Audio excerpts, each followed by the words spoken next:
30 বছরের উপরে এলাকার মানুষের আশীর্বাদে কাউন্সিলর নির্বাচিত হয়েছি। প্রথমবার আমি কংগ্রেস থেকে নির্বাচিত হয়েছিলাম এবং আমার নেত্রী 1998 সালে তৃণমূল কংগ্রেসের দল করার পর থেকে আমি এই দলের দায়িত্বে ছিলাম।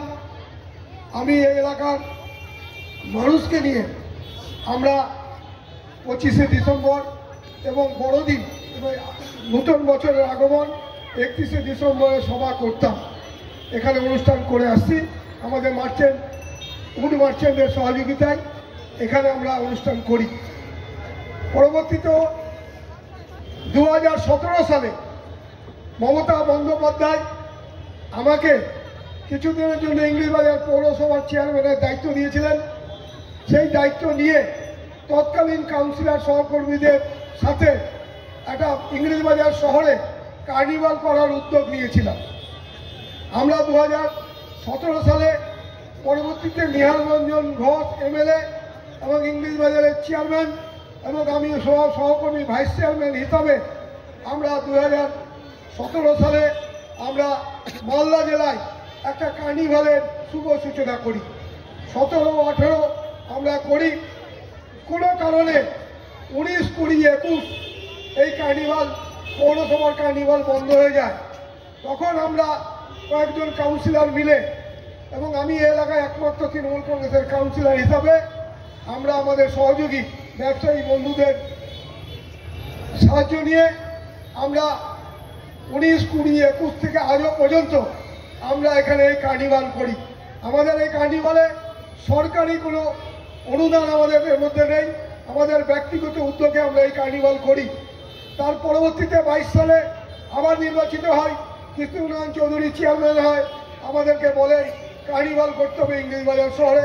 আমরা মিউনিসিপ্যালিটি কার্নিভাল আবার শুরু করি। আজকে বিশাল রূপ উত্তরবঙ্গের মধ্যে সবচেয়ে বড় কার্নিভাল হয়।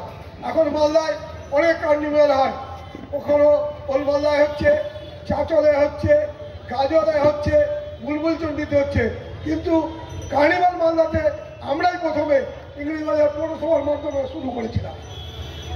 আজকে অনেক জায়গায় হচ্ছে, মানুষ আনন্দের সাথে আমরা এই অনুপ্রেরণা পেয়েছি আমাদের মাননীয় মুখ্যমন্ত্রী মমতা বন্দ্যোপাধ্যায়ের অনুপ্রেরণায়। বলছিলেন না অন্বেষণ গ্রুপ, এরকম অনেক গ্রুপের সাথে উনি গান গেয়ে এবং আমরা এই মঞ্চটা আমরা এলাকার উদীয়মান শিল্পী, মালদার প্রতিষ্ঠিত শিল্পী, উত্তর দিনাজপুর, দক্ষিণ দিনাজপুর, মুর্শিদাবাদের পাটের কিছু শিল্পী এবং আমাদের এখানে বীরভূম থেকে বোলপুর বিশ্ববিদ্যালয়, শান্তিনিকেতনের বিশ্ববিদ্যালয় থেকে একজন ডক্টরেট সম্মানিত গোল্ড মেডেলিস্ট গায়িকাও আমাদের এখানে মঞ্চস্থ করবে। কেউ নৃত্য করে, কেউ বাদ্যযন্ত্র নিয়ে করে। আমরা এই অনুষ্ঠান আবার শুরু করেছি। আমরা শুধু আপনারা পাশে থাকেন, আপনারা সহযোগিতা করেন, আপনারা এই ঠান্ডার মধ্যেও অনেক রাত পর্যন্ত আমাদের পাশে থাকেন বলেই আমরা এটা করার সাহস পাই। আগামীতেও আমরা এভাবেই করব। ছোট্ট হলেও আমরা এটা করব। বড়গুলো হয়েছে সেগুলোতেও যাবেন। আমাদের ক্ষমতাতে, আমাদের নিজস্ব ক্ষমতাতে ব্যবসায়ী কিছু বন্ধুবান্ধবের সাহায্য নিয়ে আমরা আমাদের কর্মীরা, আমাদের যারা এখানে আছে, আশিস মজুমদার, আমাদের বাপ্পা ভট্টাচার্য, আমাদের মধ্যে স্বপন ভট্টাচার্য, আমি 30 বছর যাবৎ এরকম কাউন্সিলর, আমার সহধর্মিনী চৈতালি ঘোষ কাউন্সিলর। এবছর আপনাদের আবেদন করায় আপনারা 27শে পুজো দাস, 26শে একে হাততালি দিয়ে যেসব বাচ্চারা, যেসব শিল্পীরা এখানে অনুষ্ঠান করবেন তাদেরকে উৎসাহ দিয়ে আগামীতে বড়াবার চেষ্টা করবেন।